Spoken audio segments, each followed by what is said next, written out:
Hey everybody, it's Kyle. Welcome back to the channel. Today I'm going to be doing the Why Haven't I Read This Book Yet tag. This was making the rounds like a month or two ago, and I thought it was really fun. I think I watched like 15 people do this tag, and one or two people did tag me in it. If you're the person who tagged me, I'm sorry, I forgot by this point.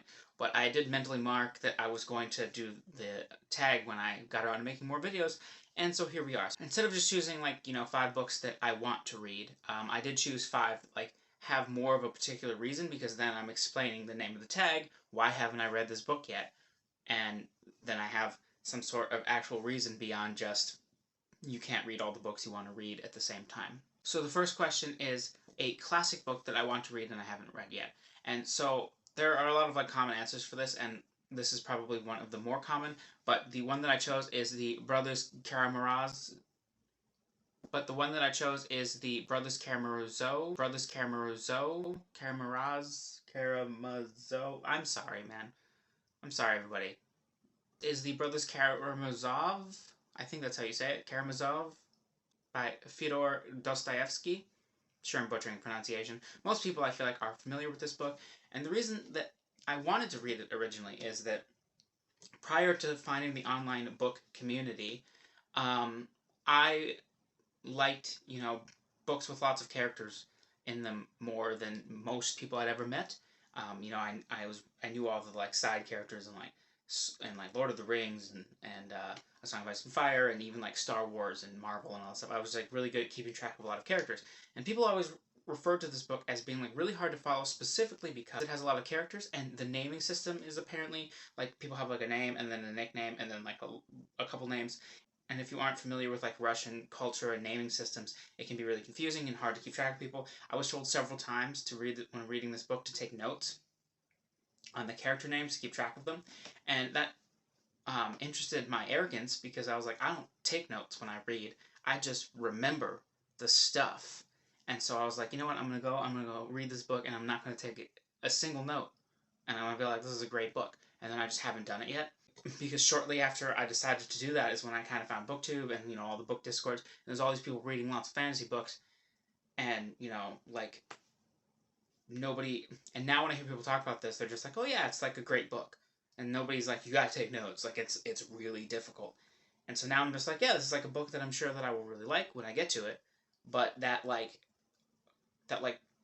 topping Mount Everest feeling that I had, of where it's people were like, this is the ultimate book to test how well you can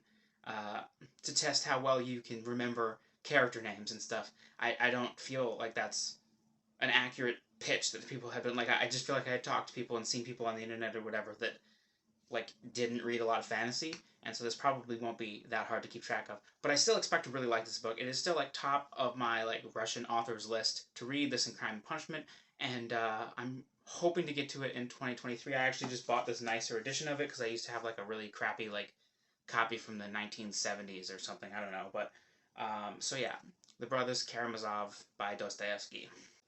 The second book is a fiction book that you want to read but haven't read yet, and like everybody else, I'm assuming this means general fiction, because this is a weirdly phrased question. And so I chose Shutter Island by Dennis Lehane. This was made into a popular movie. I even have this disgusting movie cover of this book. I've owned this book for a very long time. This almost fits the criteria for the last question, but not quite. And the reason that I haven't read it is because the author is one of the writers for the show The Wire, which is my favorite TV show of all time, and The Wire frequently employed crime drama writers to make things feel more realistic. And so I bought this book right when the movie came out, because I liked The Wire, and I was like, oh, this is one of the guys that wrote on The Wire, awesome, and this is the first book I had heard from him. And then I watched the movie 2 weeks later. And if you have seen the movie or read the book, you know that there's a big thing about it that is impactful about the movie or the book, and I was just so shocked at that. But then I was like, well, I don't want to read the book right after, because I'm just going to know what's going on. And so I just put it off, and I put it off, and I put it off, and I put it off, and now it's been 10 years, I don't know.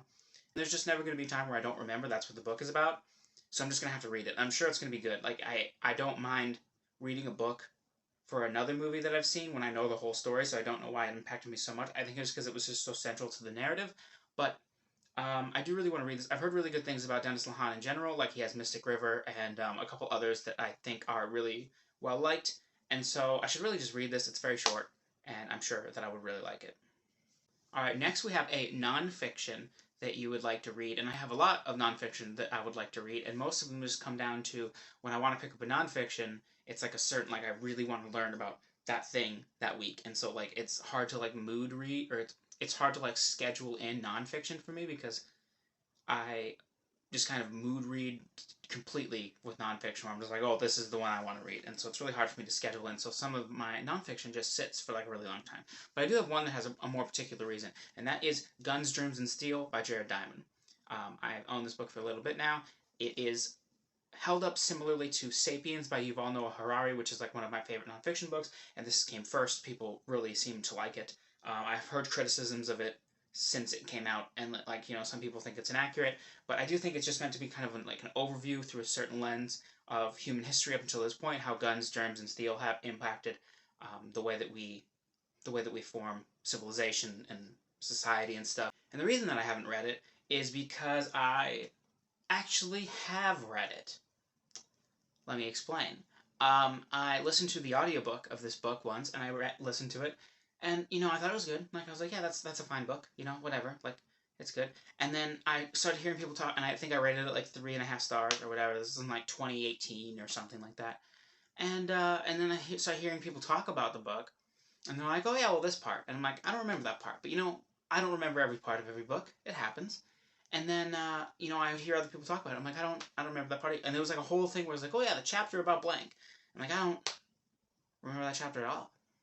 And I was like, it was a pretty short audiobook. Let me just go back and check. And I checked, and I listened to the abridged version, which was only 6 hours. And the regular version of this book is like 23 hours, something like that. So I read almost none of this book. And so then I was like, oh man, I can't even consider myself having read Guns, Germs, and Steel if I've read so little of the actual book. And so then I went out and got this used copy of it, and I was like, I will read the whole physical book. But my problem is, I feel like I've read it, which isn't the case. But I feel like if I open this book and I go, I'm going to read this book, that my brain has already absorbed this information, even though there's a lot of information in it I have not absorbed. And so it's really hard for me to want to go and pick it up because I'm like, well, I've already gotten the abridged version, but that's just nonsense. Like, I mean, the unabridged is going to have more information, and I cannot consider myself having read this book until I read the full version of it. So that is why I haven't read this book yet, and that I really want to just read it and knock it out and say that I have actually read Guns, Germs, and Steel. Next, we have a genre book that you haven't read yet, and there's obviously a lot of these, but most of these fall into just, everything else. There's so many series going on. So this one I was going to actually read this year, and I haven't gotten around to it yet, and has Dreams of the Dying by Nicholas Liaotsu.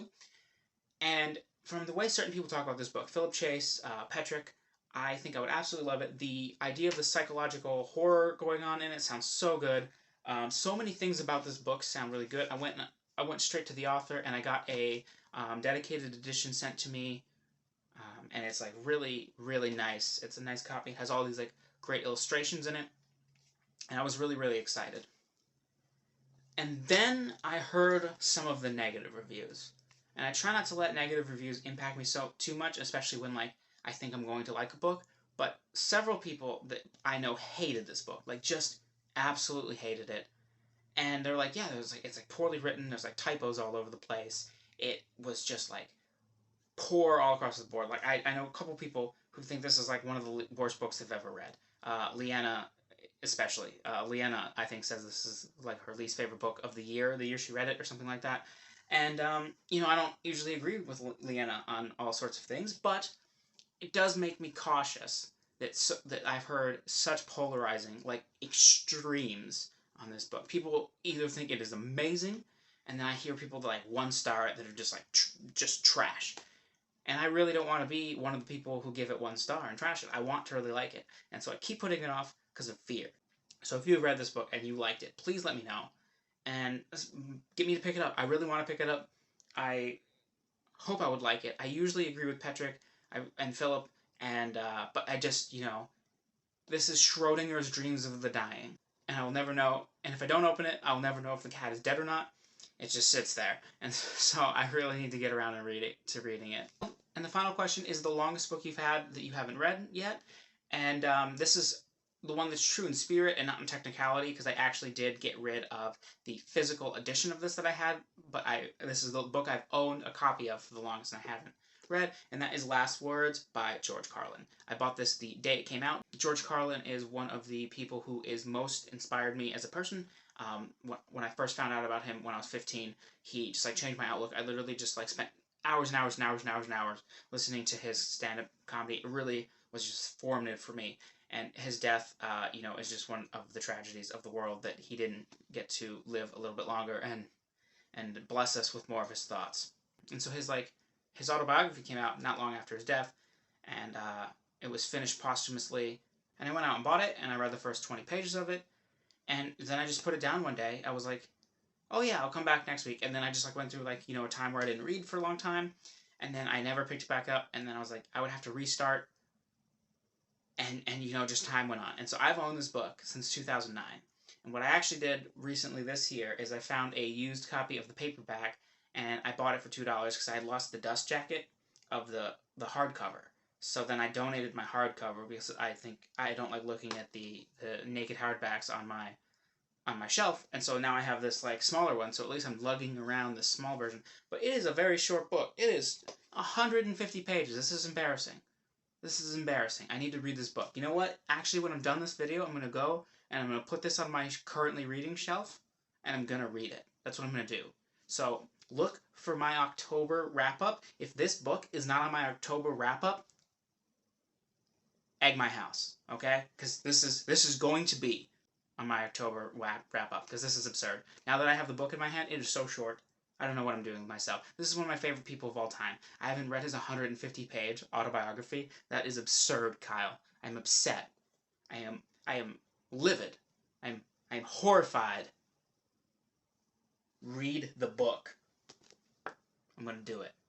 I'm gonna do it. And that was the Why Haven't I Read This Book Yet tag. I hope you enjoyed. I'm not going to tag people just because most people have done this by now. I'm late to the hype train on this one. But I think it's a lot of fun. If you haven't done it yet and you want to do it, consider yourself tagged. And thank you all for watching. See you next time, guys.